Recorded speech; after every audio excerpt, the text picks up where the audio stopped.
Well, this last video I did, um, one called, one concerning the ribbon of St. George, as they say, sure did provoke some people, some Christians. Now, it is not my intention to provoke people, but if the truth provokes you, then maybe you should do a little research for yourself. Anyway, so somebody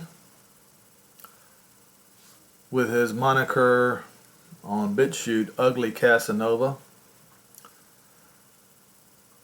he tries to counter my arguments. And this is where he starts. The Bible is clear. No interpretation is of any private nature. You have to define the Bible prophecy from the Bible.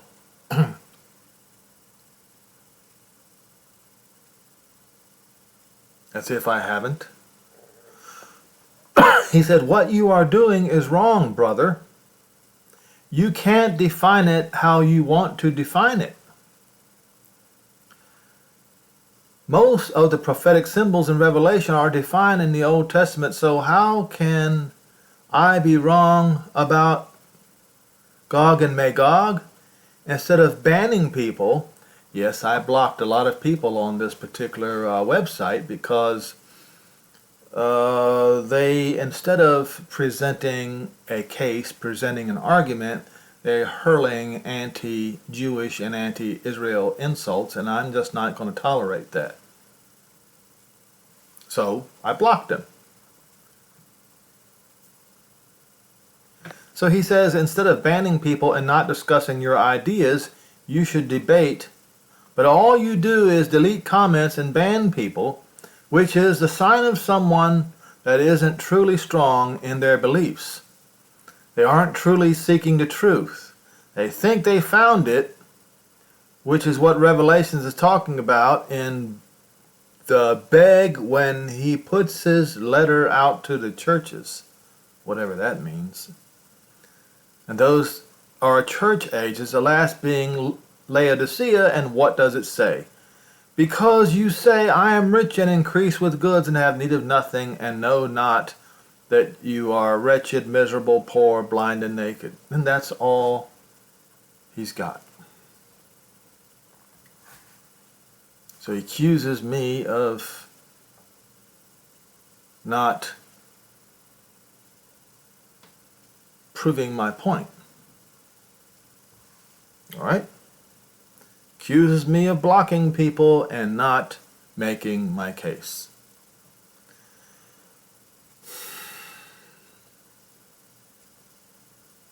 The people I blocked were slandering the Jews and blaspheming the holy name.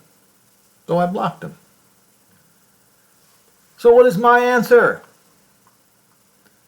A people claiming to be rich and increase with goods and have need of nothing when Yehoshua is standing at the door and knocking. Sounds like Western civilization to me. What does Paul say in Romans 11 verse 25? For I would not, brethren, Romans, that you should be ignorant of this mystery, that partial blindness has happened to Israel until the time of the Gentiles has been fulfilled. And so, and then, all Israel shall be saved. Checkmate. Because out of Zion, not Rome, shall come the deliverer, who will turn unholiness from Jacob, because this is my covenant, the new covenant, with them when I shall remove their sins.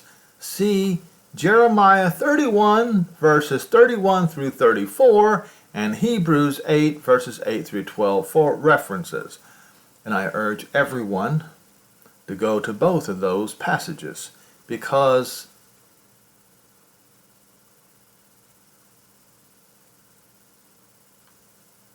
Paul repeats verbatim in Hebrews 8 verses 8 through 12 what Jeremiah said in chapter 31, verses 31 through 34. Verbatim. So I then say, you said that the Bible is not for private interpretation. You accuse me of just that. What part of all Israel shall be saved do you not understand? I'm going to give you one chance to answer correctly. If your answer is slandering the Jew, then I'm blocking you. Now answer me, and choose your words carefully. And you know what happened? I got nothing. I'm looking, okay, let's make sure that I didn't miss anything. So this guy's moniker is Ugly Casanova. I'm looking down here, and I'm looking. Oh, wait a minute. Hold it. That was 2 days ago. And this was, okay. So it was the same day. So he did not answer this. He did not answer this at all. At all. In this particular thread, 0 answers. Nothing. Why? You see, folks, I've told you over and over and over and over again that Romans 11 is kryptonite to Christians because it destroys their entire narrative. It is impossible for him to have a comeback. Can't do it.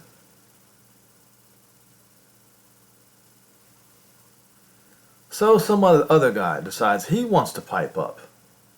And he wants to make long and drawn arguments about it. So I argue with him back and forth and back and forth and back and forth until he finally quits as well. He says, Gunter 73 says, please stop your butchering of God's word. Romans 9 through 11 is teaching the very opposite of what you seem to live. Racial supremacy. Those descendants of Israel are not Israel. What? You see what these Christians are doing? He's saying that the descendants of Israel are not Israel.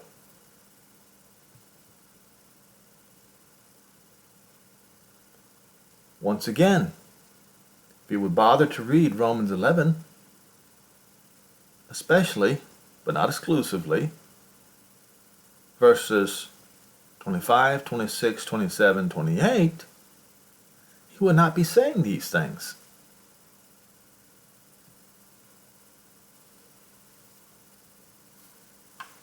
He says, all Israel being saved are the total number from the ancient tribes, the remnant saved. In that way, not then meaning future, he says. He says there is no future salvation for some elite racial group. Yet, right there in Romans 11, verse 26, 25, 26, 27, 28. He says, God, in his words, God has shut all under sin. Then he says that his Jesus said to the Jews, they are of their father the devil. He claims that Paul said that they are enemy of mankind. But 1 Thessalonians 2, verse 15 does not say that. Does not say that at all. That's a lie. Let's go and look at what 1 Thessalonians 2, verse 15 says.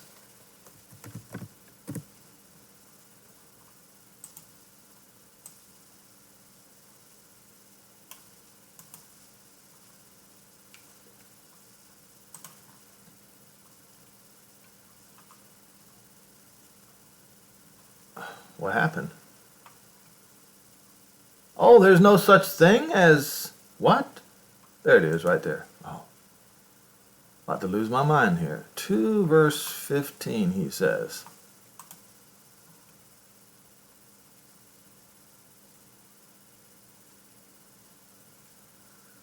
All right.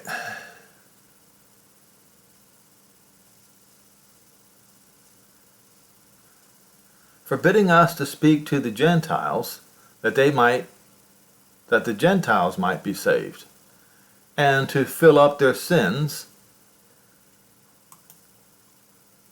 This word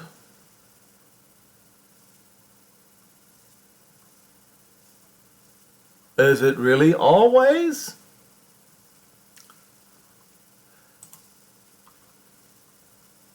For the wrath is come upon them to,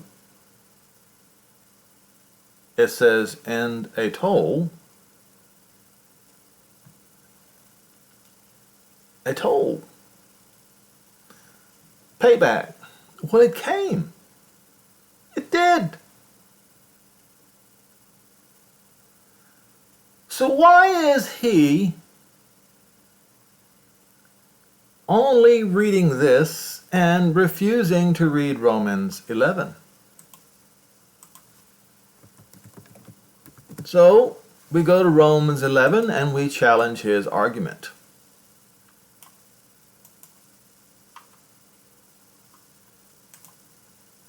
And unfortunately, some Jews get caught up in this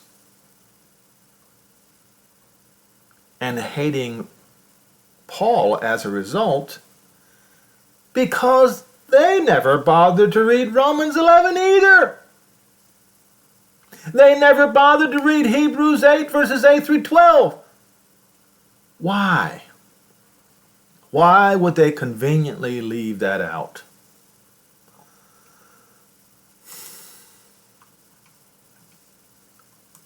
So my aim here, my goal here is to rip these arguments up and throw them in the trash one by one. So he said, this Gunter fellow, that these descendants of Israel are not Israel. All right, we're going to destroy that particular one. All right?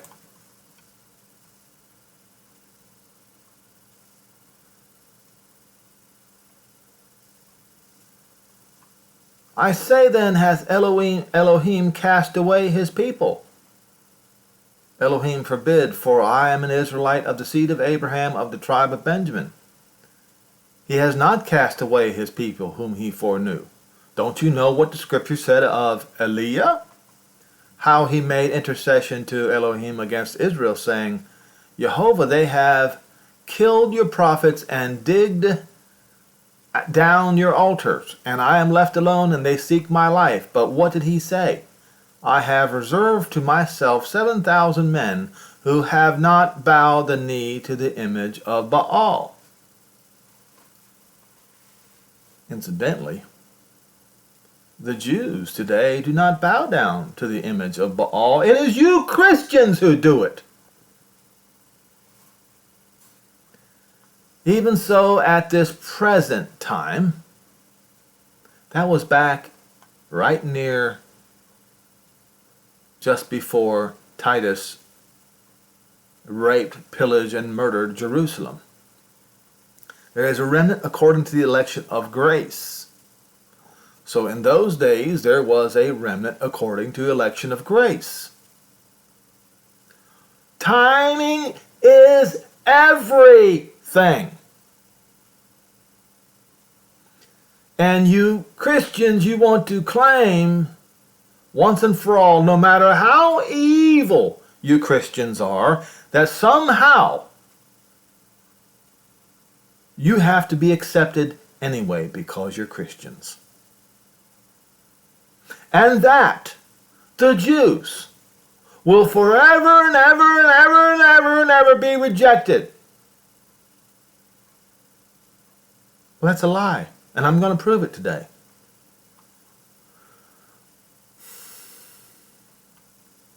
Verse 7, what then? Israel has not obtained what it seeks for, but the election has obtained it, and the rest were blinded.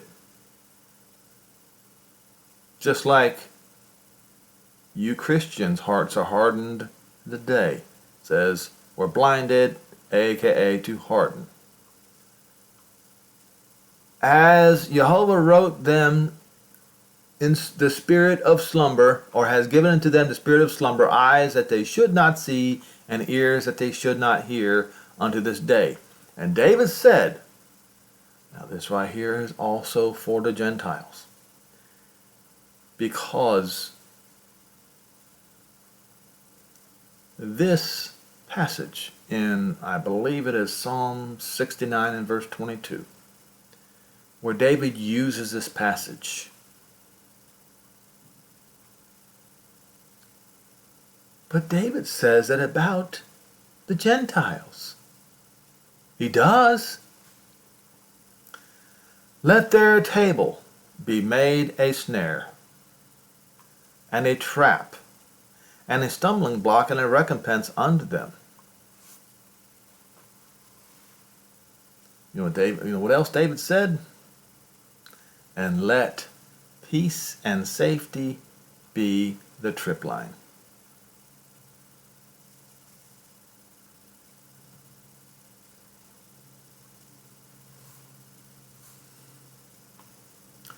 Let their eyes be darkened, that they might not see, and bow down their back. Mutual irritation.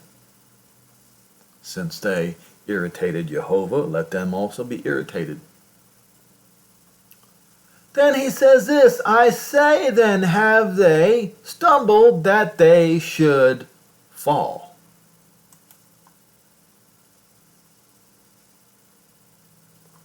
As under condemnation fall prostrate.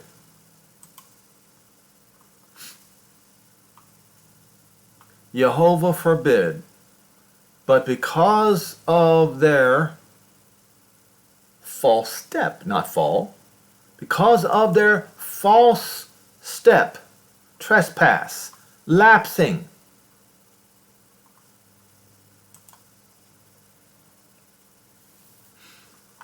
salvation is come to the Gentiles, for to provoke them to jealousy.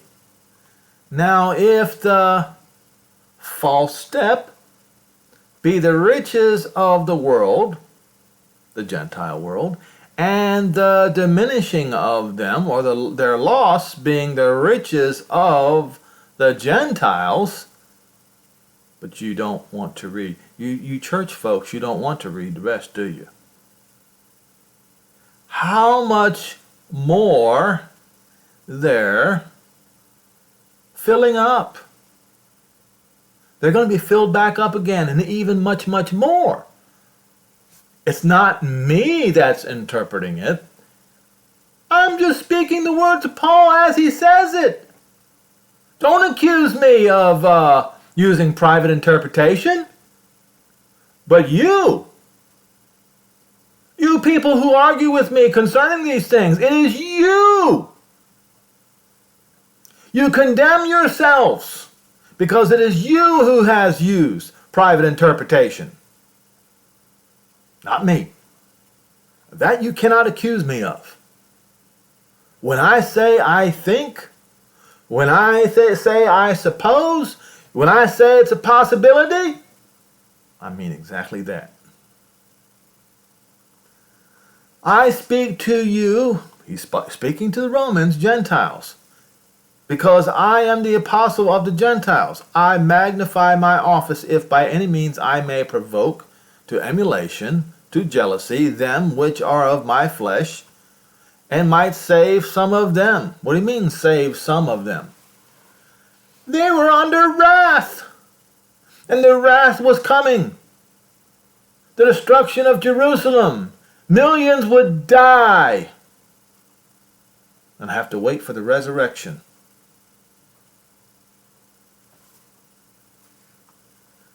For if the casting away, if the rejection of them be the reconciling of the world, the Gentile world, what shall the receiving of them be but life from the dead? There is a guaranteed resurrection, not only spoken of by Paul concerning Israel. Where did he get it from? He got it from Daniel 12, verse 1 and 2. That's where he got it from.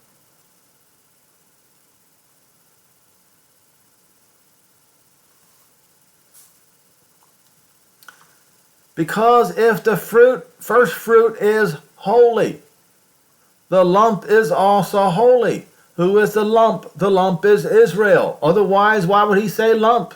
And the first fruit is Yehoshua. Otherwise, why would he say first fruit? This requires no private interpretation. Yet, the words in Romans 11 are kryptonite to you Christians. You can't answer them.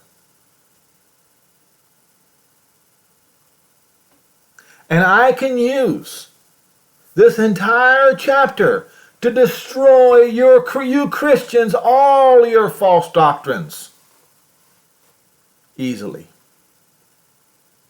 You have no comeback. None.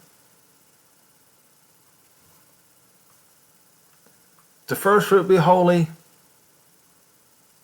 and if the root be holy, so are the branches. So he accused me of racial supremacy. All I'm merely saying is, if the first fruit is holy, then so are the branches. So are all 12 branches, including the tribe of Dan. You see what he's done here? He says, that there is no future salvation for some elite racial group.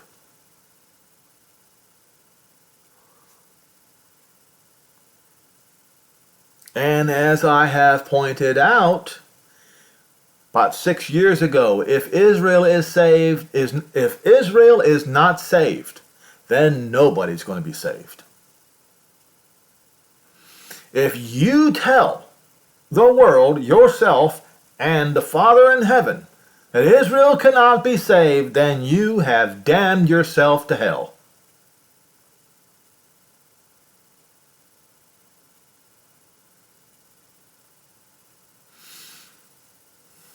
We'll continue. And he uses, as he says, God has shut all under sin. Watch this. I'll get there in a few minutes here.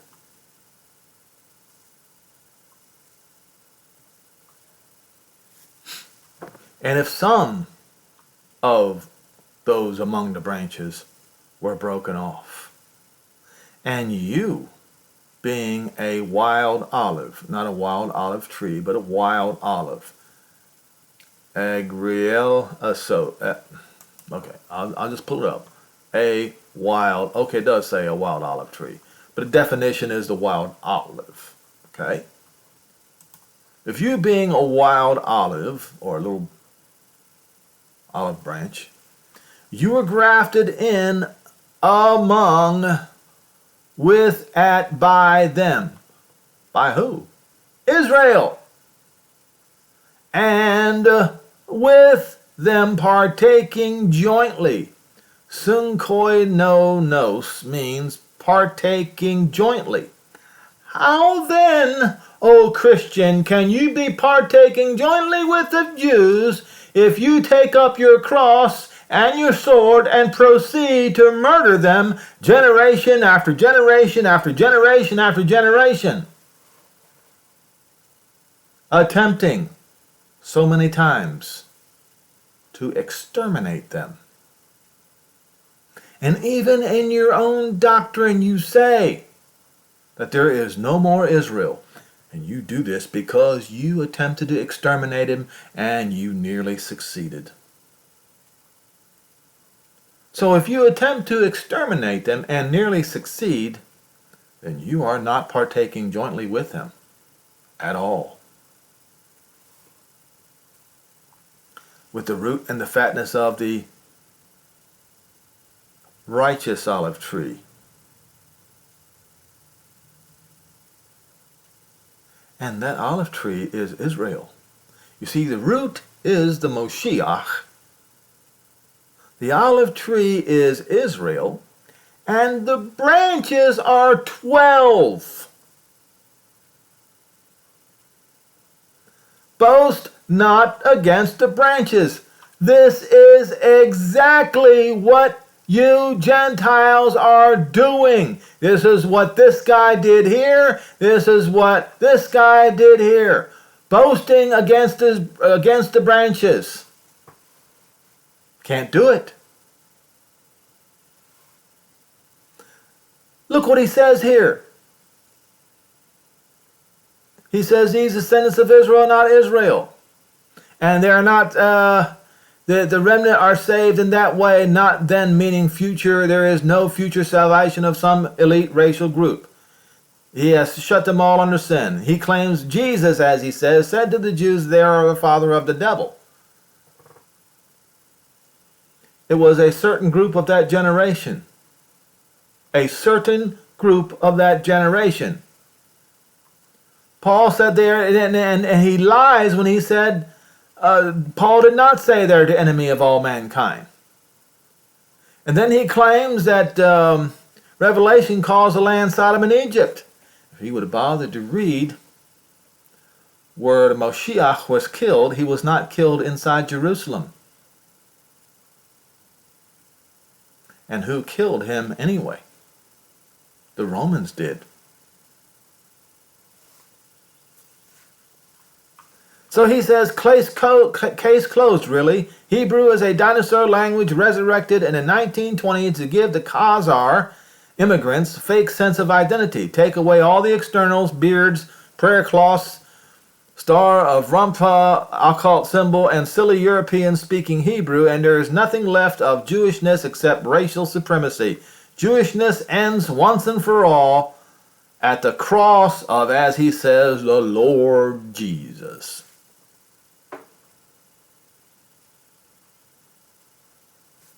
And you took your cross and your sword and you went around to try to make sure that that's exactly what happened. But that's not what Paul said to do. He said, boast not against the branches. What did you just read? Boasting against the branches.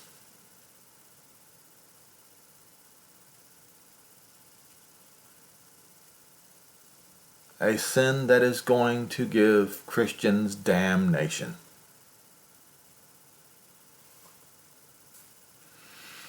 Because if you boast, you do not bear the root, but the root bears you. See, they think they can separate the root from the branches. Paul is saying, no, you cannot.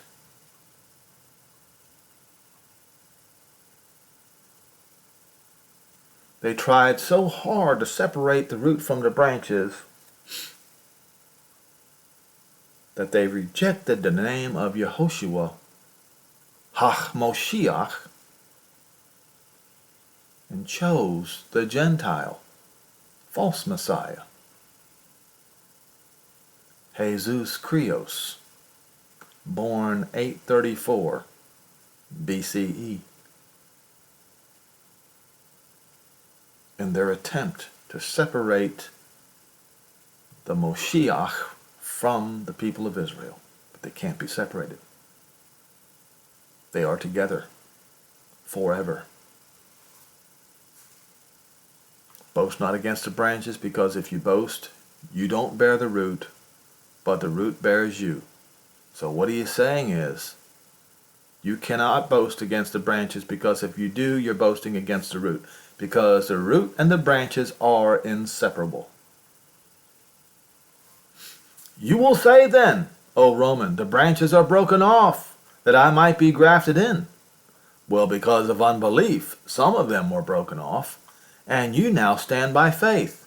Do not be high-minded, but fear. There is no fear in these rebuttals, these Christian rebuttals against my video. There's nothing but high-minded, no fear.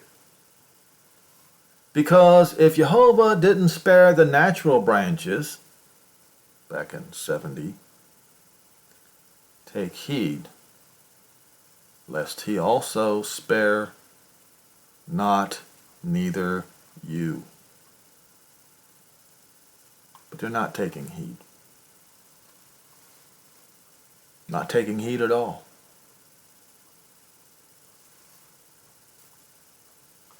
Look at the goodness and the severity of Jehovah on them which fell severity, but towards you goodness, if you continue in his goodness. Otherwise, you shall also be cut off. And it is written that the Gentiles will be cut off. It is written in Daniel chapter 12 and verse 1. Yes, I have showed it to you. I showed you how King James Version tried to hide it. Tried to conceal the truth about how the Gentiles, that the great tribulation at the time of the end is going to fall upon the Gentiles. King James Version tried so hard to conceal it. But if you use Strong's Concordance, you will see the grievous mistranslation and diabolical error that King James Version did to Daniel 12 and verse 1. And they, Israel, also, not if, it's before they stay on, before unbelief. So before they climb themselves out of unbelief, they will be grafted in. It's written in Ezekiel 39. In either the last video that I did or the one before that, I showed it to you. Where it says, from that day and forward, Israel is going to believe after they are saved. For Jehovah is able to graft them in again. And you people, you claim that he is not. You see?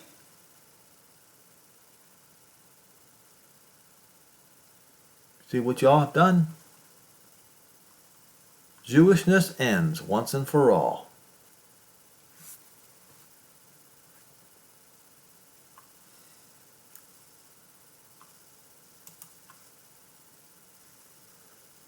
For if you were cut out of the olive tree, which is wild by nature, and you were grafted in contrary to nature into a good olive tree, how much more shall these of Israel, which are natural branches, be grafted into their own olive trees? But you say no.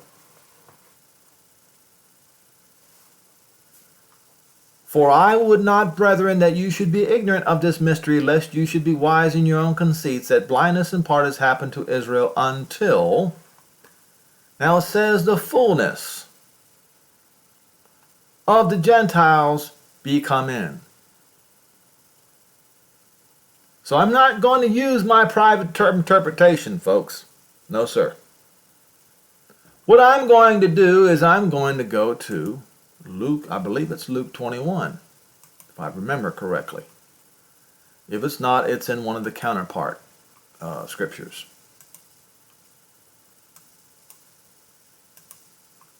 All right.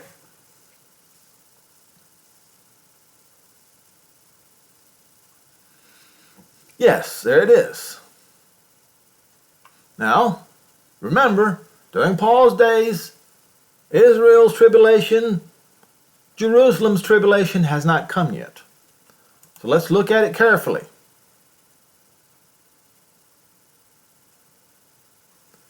For I would not, brethren, that you should be ignorant of this mystery, lest you should be wise in your own conceits, that partial blindness has happened to Israel until the fullness of the Gentiles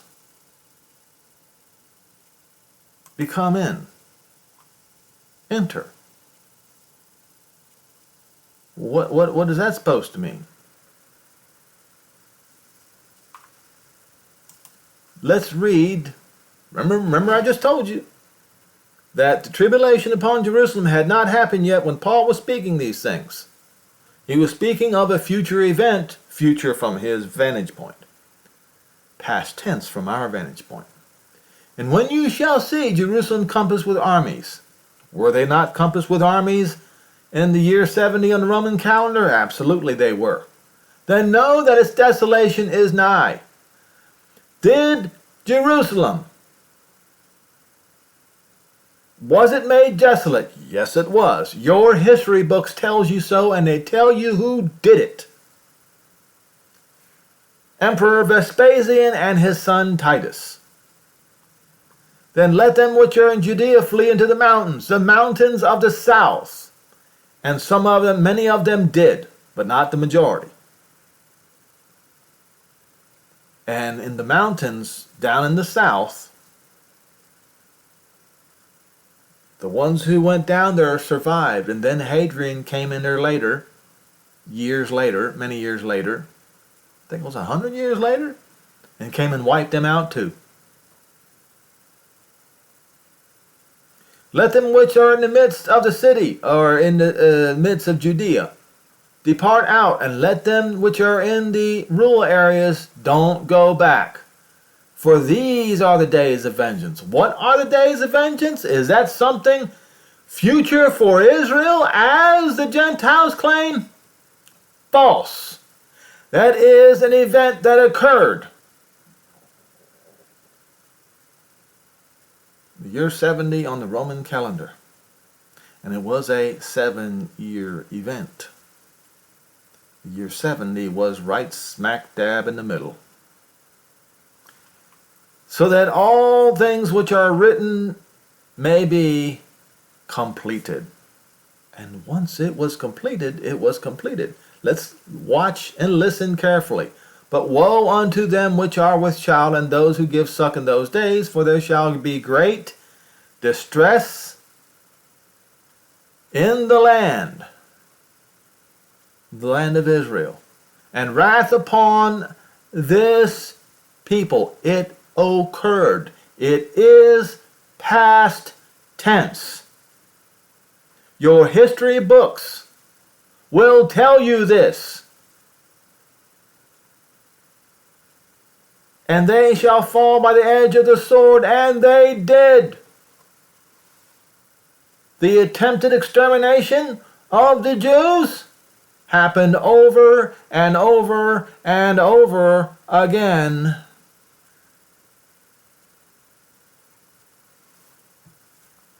And they shall be led away captive into the Gentiles.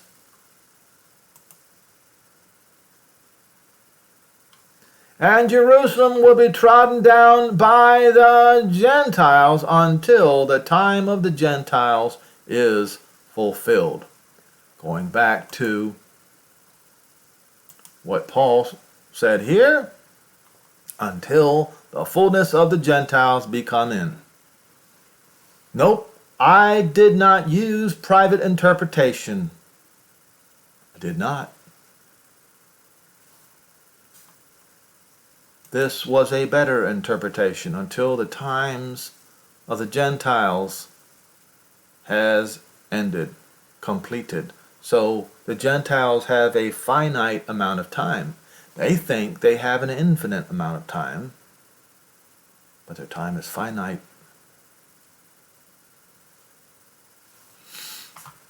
And then it says, and there shall be signs in the sun and in the moon and in the stars. Look at Joel 3 and verse 30. And upon the earth, distress upon the what? The Gentiles. You want to try to make no difference between the Jew and the Gentile?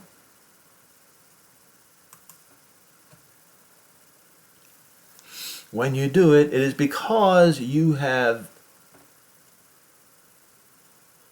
made your own private interpretation of the words of Paul.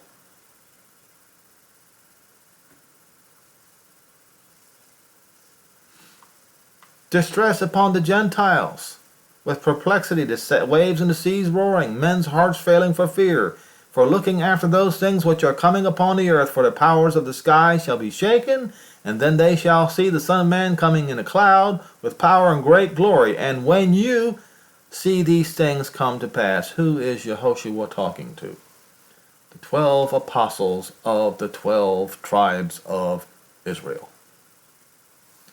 Then look up and lift up your heads, for your redemption, salvation, release of payment, release of ransom, release from the chains of the Gentiles draws near. What does Paul say?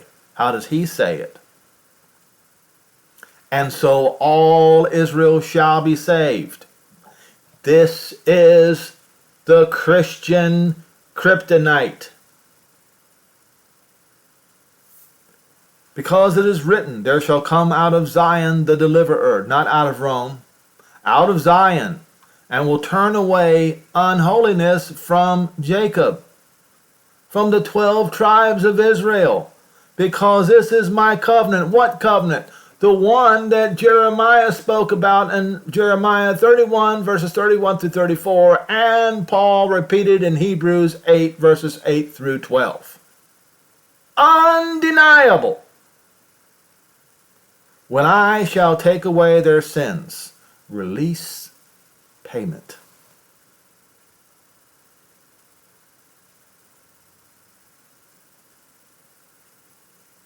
Checkmate. It works every time.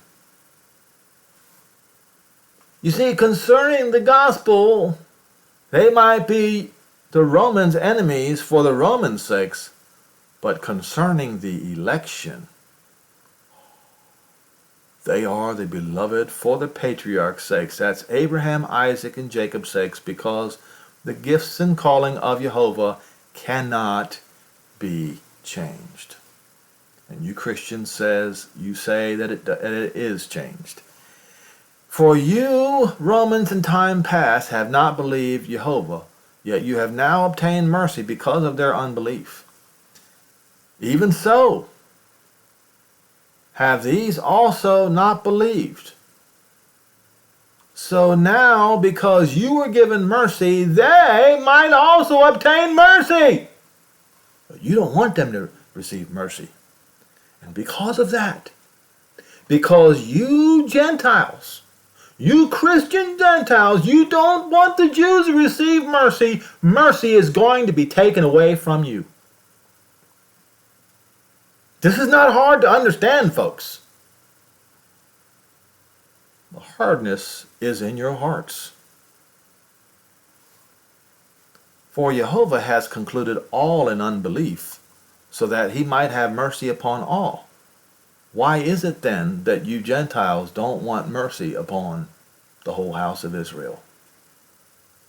Checkmate. Because you reject mercy, mercy will be taken away from you. And Jonah speaks about it. Mercy rules over judgment. Mercy rejoices.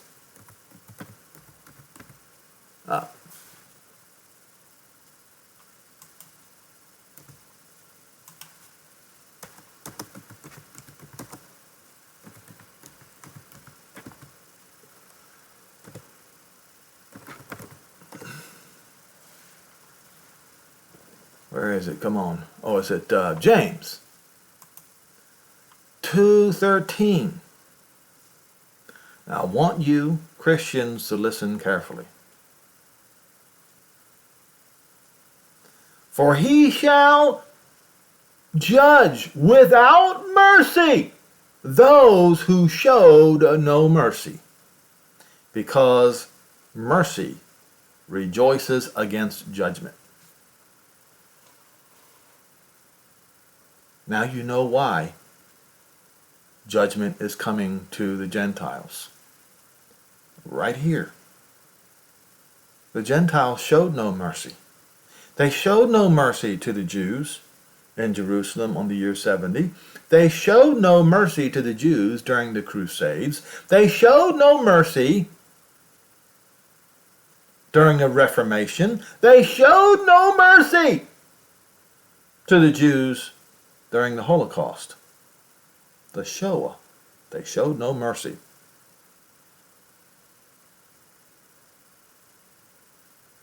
And the Russians, who are under the orthodox horn of the false prophet, they also showed no mercy to the Jews. How do I know this? An Israeli of Russian background told me. I think he has passed away now. I have not received any more phone calls from him. He used to call me from time to time. I let him call, but he had a unlisted number. He wouldn't let me call him. He would only call me. But he wept over the phone, telling me how the Russians murdered 20 million Jews in the Soviet Union when they planned on moving the Jews to the new Jewish land that most people don't know about, over there near Siberia. No mercy. And the Ukrainians showed no mercy. The Poles showed no mercy. And the Americans. And I did many videos about the United States and their plot to rid the United States and eventually the rest of the world of these non-white, as they say, people. So the United States of America planted the seed of eugenics in Germany, which later became Nazi Germany. And the Germans acted out the plan of the American. So America showed no mercy either.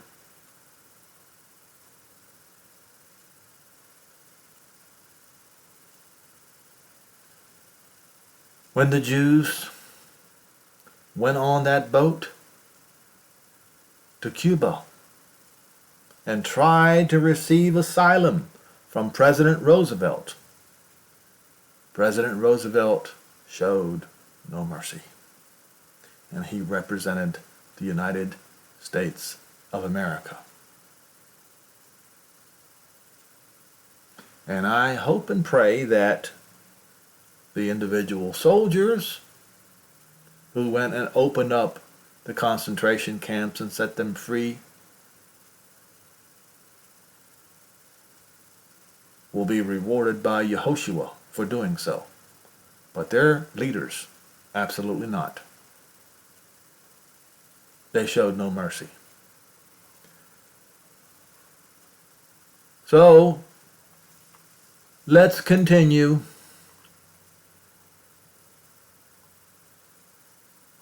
So I answer him and say, when Yehoshua HaMoshiach will come to save all Israel, you Christians will dub him the Antichrist, make war against him and lose. And what did he say? That is one possibility. The other is that an earthly king calling himself by a Hebrew name. This is what you Christians believe. Calling himself by a Hebrew name. They reject the Hebrew name. This is the reason why they use Jesus Christos. Because it is not Hebrew. Claiming that Yeshua or Yehoshua will deceive people like yourself. Well, Yehoshua cannot deceive anybody. He tells the truth. It is that Messiah, he says, who will be destroyed with the breath of the Lord. You see what they've done? You see? You people, some of you thought that I was blowing smoke where there was no smoke, where there was no fire. Well, guess what, folks? There it is. I told you that's what they believed. I told you. They believe that Yehoshua is, as they say, their Antichrist. I told you. Now you got proof.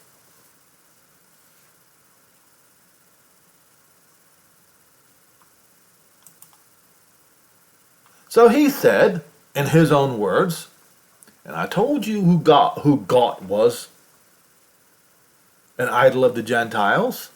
So he's saying God, which is Satan, destroyed all records of family and tribe in AD 70. His idol, Satan, thought he did too. Really thought he did.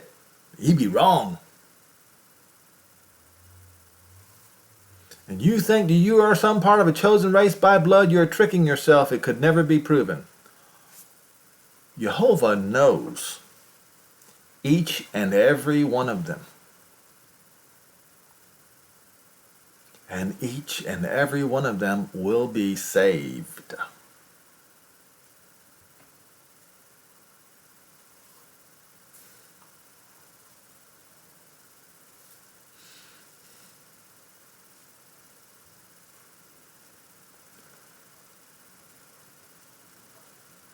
So I tell him, one name makes me part of the chosen race, as you say, and that name is not Jesus, but Yehoshua.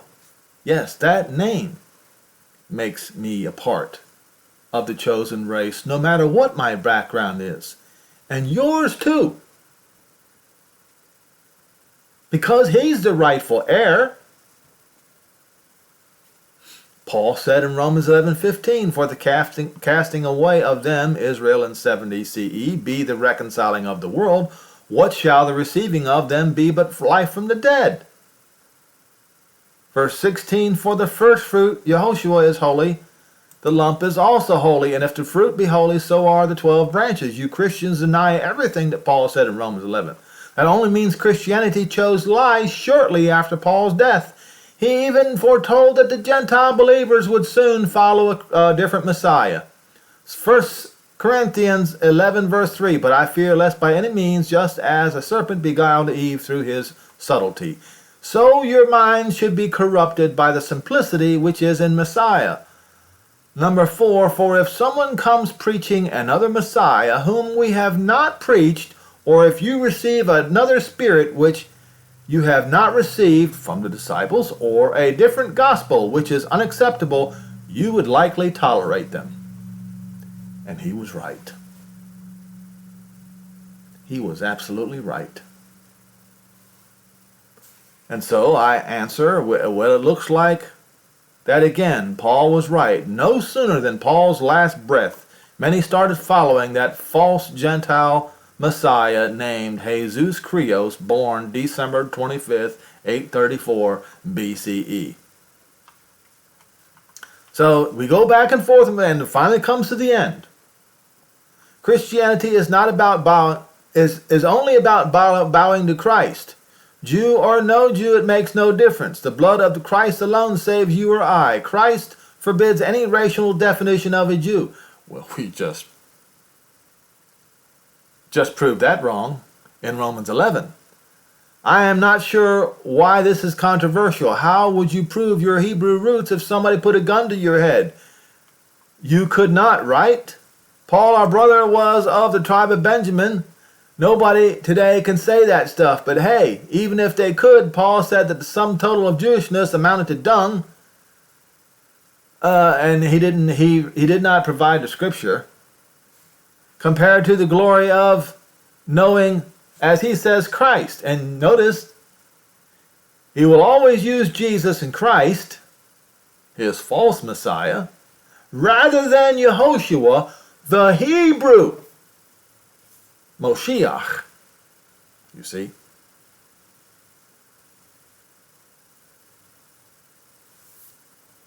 So he's saying, look, friend, don't be deceived. We really don't have much time left. I am praying that, as he says, God shows you more. And if you are open to teaching, me too, I wish you all the best. But remember that both you and I stand before the judgment seat of Christ. No, I do not stand before the judgment seat of Jesus Christos.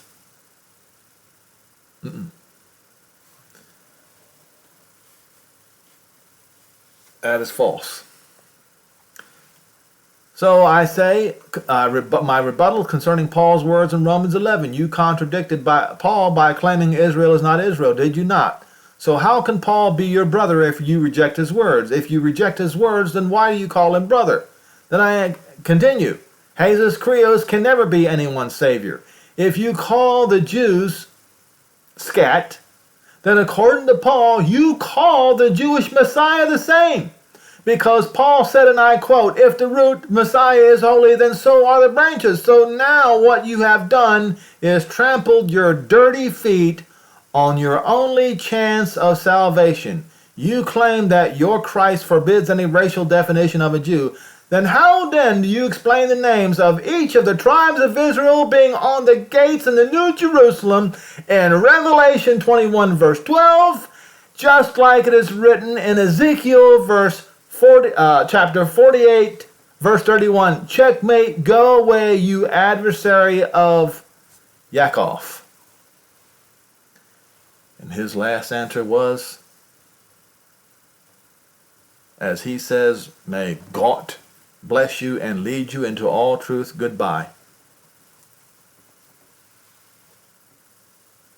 He claims that there is no more Israel, yet I showed him that in both Revelation 21 verse 12, just like it is written in Ezekiel 48 and verse 31, that the tribes of Israel are on the gates in the New Jerusalem. Let's go there.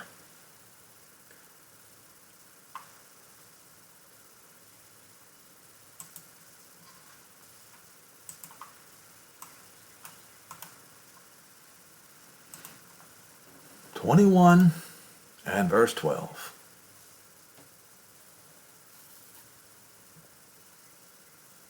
We'll start in verse 10.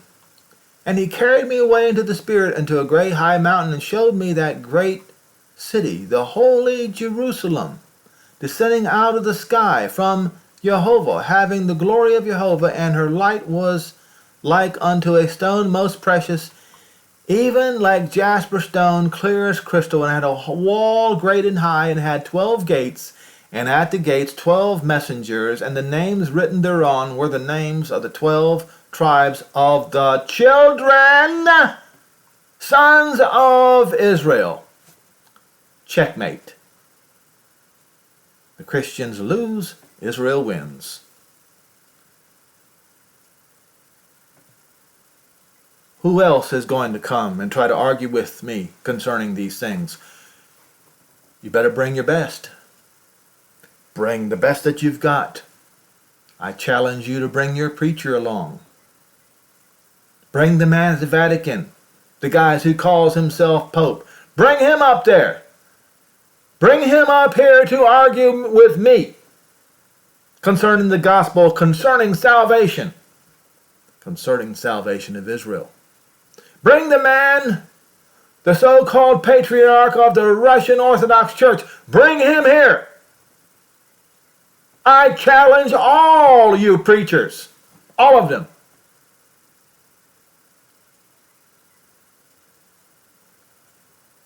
You've got nothing. You lose because you're wrong, because you participated. You continued the destruction, the massacring, the bloodshed of the Jews. Generation after generation after generation. And you told your lies, your blasphemy concerning the Jews. You blasphemed against the holy name, as I have pointed out so many times. You blasphemed against it, and you can go look at it on your own. It's the, I forget what to call that.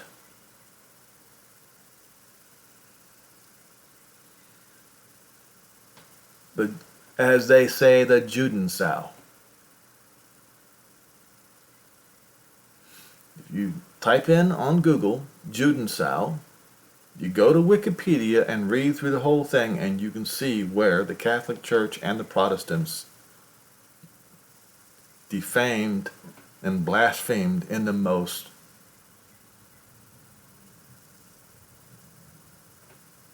raunchy possible way the name of Jehovah, the Shem Hach Maforesh, the explicit name. And then you wonder why judgment is coming, and you wonder why tribulation is coming upon you. Well, if you wonder, then you are full of delusion and cannot be helped. I tried to help these guys. They would not listen. They cannot tolerate the truth. The truth is evil to them.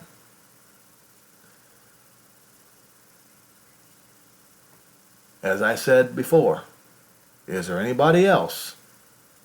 Now, if you're going to go and curse the Jews while you're arguing with me, I'm going to block you. If you curse the holy name, I'm going to block you. If you slander the Jews and the holy name, I'm going to block you. Just be warned. Bring your argument and make it civil, and I'll destroy all of your arguments with the words of Paul in Romans 11 and others.